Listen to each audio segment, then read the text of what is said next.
శోభారెడ్డి గారు గత కొద్ది రోజులుగా చూస్తే ఎన్నికలు అయిపోయినాయి, ఎన్నికల వాతావరణం అంతా కూల్ అయింది.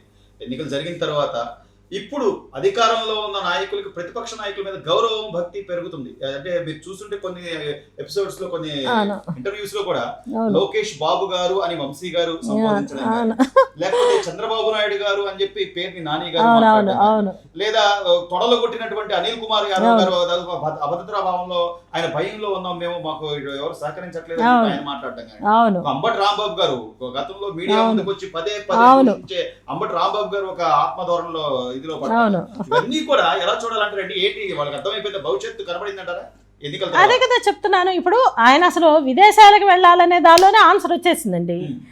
అసలు అధినేతే దేశం వదిలిపెట్టిపోయే పరిస్థితుల్లో ఆయన కింద బంటులుగా పనిచేసిన వాళ్ళు నోళ్ళు ఎలా తెరుస్తారు? అందుకని వాళ్ళు ఖచ్చితంగా చంద్రబాబు నాయుడు గారు అనాల్సిందే, పవన్ కళ్యాణ్ గారు అనాల్సిందే. ముగ్గురు పిల్లల గురించి ఎత్తితే జనం తంతారనే విషయం తెలిసి అందరినీ గౌరవంగా మాట్లాడుతున్నారు. లోకేష్ గారిని లోకేష్ గారు అంటున్నారు. కాబట్టి ఏంటంటే ఒక కొడాలి నాని, ఒక రోజా, ఒక వంశీ, ఒక పేర్ని నాని, ఒక అంబటి రాంబాబు, ఒక ఆమె ఎవరండి శ్రీరెడ్డి, ఇట్లాంటి వాళ్ళందరూ ఆర్జీవి వీళ్ళందరూ మాయమైపోయారు సడన్గా.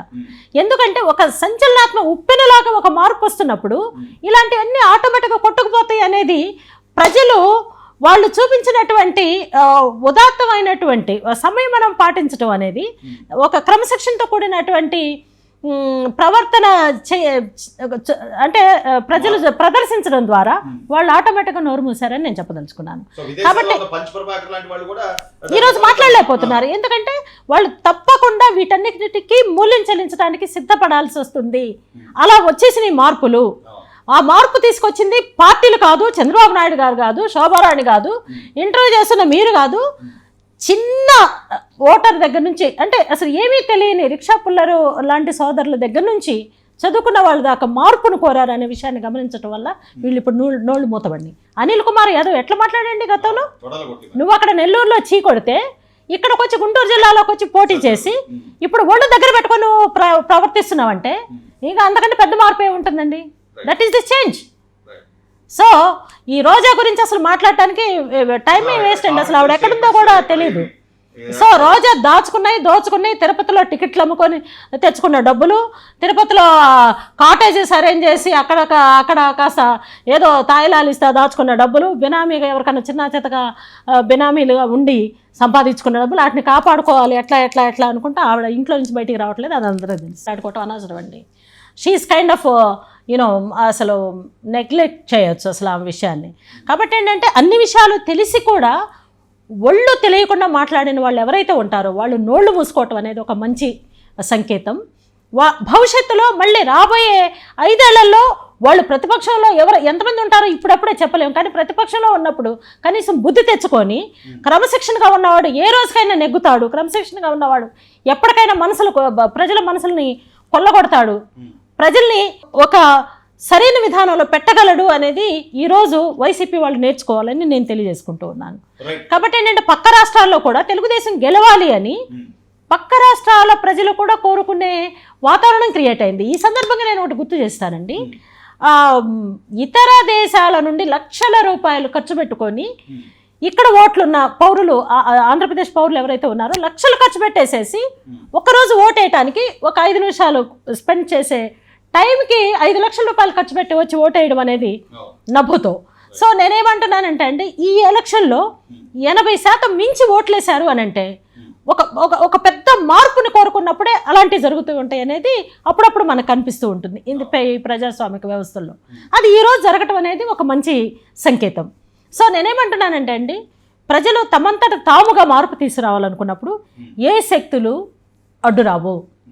అయితే దీనికి ముందు చంద్రబాబు నాయుడు గారు చూపించినటువంటి తెగువ, ధైర్యం, ఆత్మస్థైర్యం, ప్రజలకి ఇచ్చినటువంటి భరోసా, ప్రజలకి తన జీవితకాలంలో చివరి అంకంలో నన్ను గుర్తు పెట్టుకునేలాగా, ఆంధ్రప్రదేశ్ తలెత్తుకునేలాగా, ఆంధ్రప్రదేశ్ ఆత్మగౌరవం ఆకాశాన్ని అంటేలాగా నేను పలానా చేస్తాను, చేసి చూపిస్తానని మళ్ళీ అంతే గతంలో ఎలా చెప్పారో ఇప్పుడు కూడా అలా చెప్పి 2047కి నేను ఉన్నాను, కానీ నేను నిర్మించినటువంటి చక్కటి సామ్రాజ్యం అయితే మీకు వదిలేసిపోతానని చంద్రబాబు నాయుడు గారు చెప్పడం ఏదైతే ఉందో అది అసలు అనిర్వచనీయం.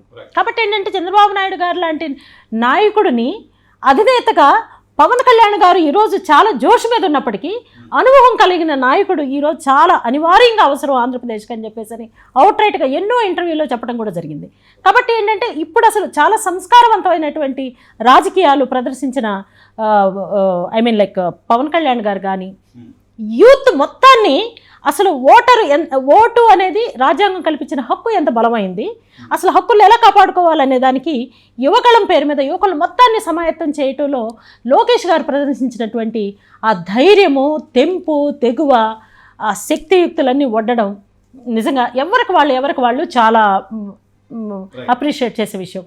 On top of all these things Amaravati రాజధాని ఉద్యమం ఏదైతే ఉందో ఆ ఉద్యమంలో వాళ్ళు కోల్పోయినటువంటి భూముల్ని మర్చిపోయి తెలుగు ప్రజలు, తెలుగు రాష్ట్రం అభివృద్ధి పదాన ఉండాలి, అది ఆగమైపోకూడదు, ఆత్మగౌరవంతో బ్రతకాలనే దాని మీద అమరావతి ఉద్యమకారులు వాళ్ళ భూములు ఇచ్చిన విషయాన్ని మర్చిపోయి ఆత్మగౌరవ ఉద్యమం చేయటాన్ని కూడా మనం మర్చిపోకూడదు.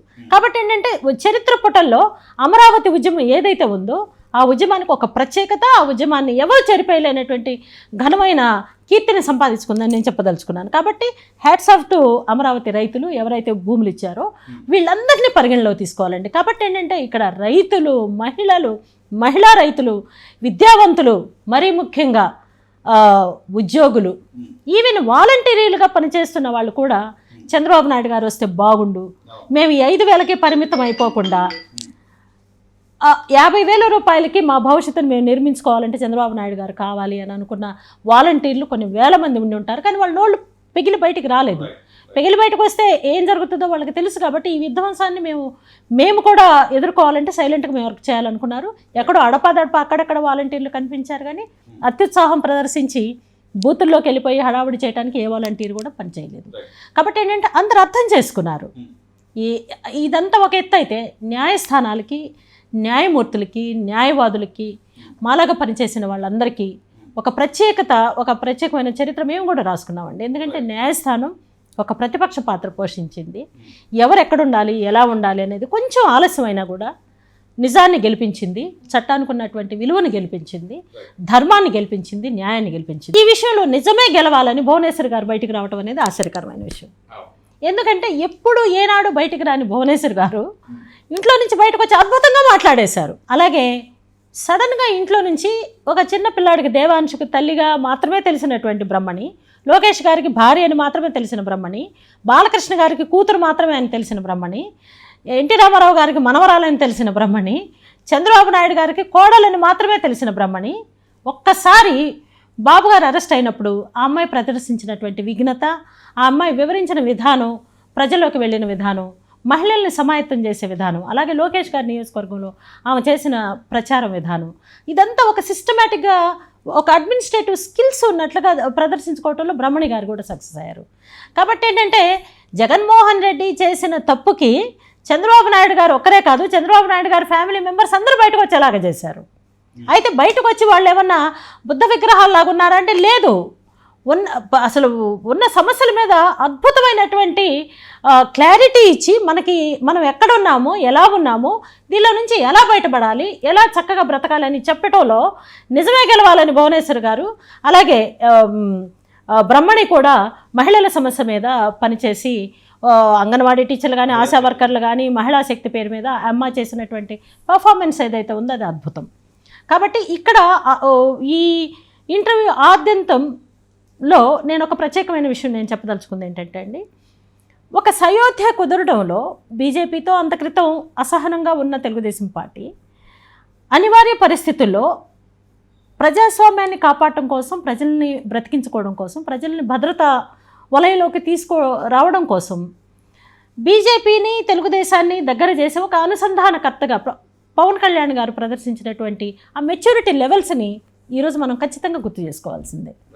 ఎందుకంటే అసలు బీజేపీ తెలుగుదేశం కలవదేమో, బీజేపీ ఎందుకు సైలెంట్గా ఉంటుంది, ఇంత జరిగినా కూడా బీజేపీ ఎందుకు సైలెన్స్గా ఉంటుంది, ఎందుకు ప్రైమ్ మినిస్టర్ గారు పట్టించుకోవట్లేదు, జగన్మోహన్ రెడ్డి ఆగడాలని ఎందుకు ఆపటం లేదు అనేది ఒక $1 బిలియన్ క్వశ్చన్గా ప్రజల మనసులో ఉండేది. కానీ పవన్ కళ్యాణ్ గారు ఈ విషయాలన్నీ మోడీ గారికి అందించడంలో, రిపోర్ట్ ఇవ్వడంలో, అసలు మోడీ గారు కూడా మీతో కలిసి నేను ప్రయాణం చేస్తానని చెప్పడంలో చెప్పి దాన్ని ఆచరణలో పెట్టించడంలో పవన్ కళ్యాణ్ గారు చేసినటువంటి కృషి ఏదైతే ఉందో, ప్రయత్నం ఏదైతే ఉందో, అది ఫలించడం అనేది చాలా మంచి విషయం. కాబట్టి ఏంటంటే రేపు సెంట్రల్లో ఎవరు గెలుస్తారో ఎవరు గెలవరో తెలియదు, కానీ మోడీ గారు కనుక వస్తే దిస్ ఈజ్ మై డిమాండ్. ఆంధ్రప్రదేశ్కి ప్రత్యేక హోదా దగ్గర నుంచి, స్పెషల్ ప్యాకేజెస్ దగ్గర నుంచి, ప్రత్యేక నిధుల దగ్గర నుంచి ఈ దరిద్రపు వ్యవస్థని మళ్ళీ అభివృద్ధి పదాన పెట్టడానికి, గాడి మీద పెట్టడానికి కావాల్సినటువంటి కంప్లీట్ సపోర్టు సెంట్రల్ గవర్నమెంట్ అందించాల్సిందిగా రేపు ఎవరు వచ్చినా సరే, ఏ పార్టీ వచ్చినా సరే మేము కోరుకుంటున్నాము. మోడీ గారు వస్తారని అనుకుంటున్నాము. మోడీ గారు వస్తే వెల్ అండ్ గుడ్. మోడీ గారు రాకపోయినా కూడా చంద్రబాబు నాయుడు గారు అంటే తెలియని పార్టీలే లేవు. కాబట్టి ఏంటంటే గతంలో మహాకూటమి పేరు మీద పార్టీలన్నింటినీ ఒక తాటి మీదకి తీసుకొచ్చిన ఘనత చంద్రబాబు నాయుడు గారిది. కాబట్టి చంద్రబాబు నాయుడు గారు పరిపాలనకి ఏ పార్టీ అయినా సెంట్రల్లో వస్తే సపోర్ట్ చేస్తుందని చెప్పడానికి మొన్న ఎలక్షన్స్లో చంద్రబాబు నాయుడు గారు 46 డిగ్రీలు ఎండలో 4 మీటింగులు, రోజుకి 4 మీటింగులు 75 సంవత్సరాల వయసు కలిగిన చంద్రబాబు నాయుడు గారు చేయడం అనేది ఎవ్వరూ చేయలేరు, అసాధ్యం. దాన్ని సుసాధ్యం చేశారు, ప్రజల్లో ఒక ధైర్యాన్ని నింపారు. కాబట్టి థ్యాంక్స్ టు చంద్రబాబు గారు.